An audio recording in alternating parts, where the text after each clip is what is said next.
2026 ශිෂ්‍යත්ව විභාගයට මුහුණ දෙන දරුවන් සිටින ඔබ මේ විනාඩිය මිස් කරගන්න එපා. ඔබට තවත් ඉතිරිව ඇත්තේ මාස 7යි සති 34යි දවස් 238ක් පමණයි.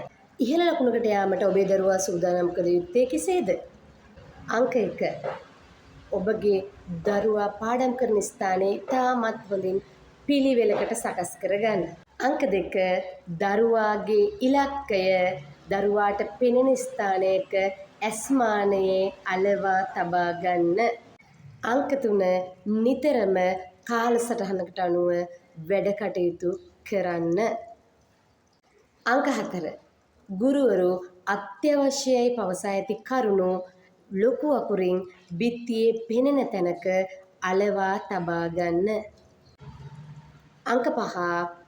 3, 4 ශ්‍රේණිවලට අදාළ සිංහල, ගණිතය, පරිසරය, දෙමළ සහ ඉංග්‍රීසි කොටස් පිළිබඳ විශේෂ අවධානයක් යොමු කරන්න. ඒ වගේම එහි තිබෙන අත්‍යවශ්‍ය කොටස් ඉතා හොඳින් කටපාඩම් කර තබා ගන්න. අංක 6. අනුමාන ප්‍රශ්න පත්‍ර කට්ටලයක් සහ පසුගිය විභාග ප්‍රශ්න පත්‍ර කට්ටලයක් ගෙන්වා ගන්න.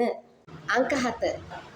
දිනකට සුදුසු වේලාවන් දෙකක් තෝරාගෙන નિયમિત කාලය ලබා දී 1 හා 2 පත්‍ර ලිවීමට ළමයාට වේලාව සකස් කර දෙන්න.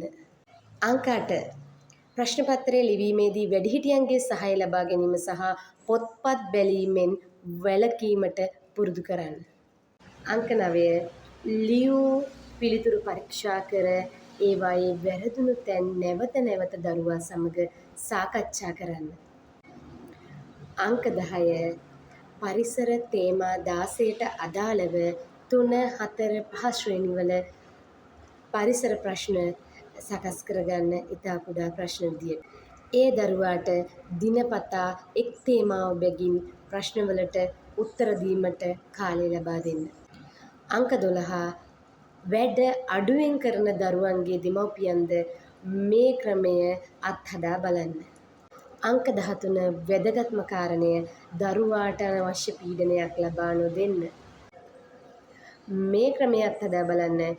ඔබට ජය.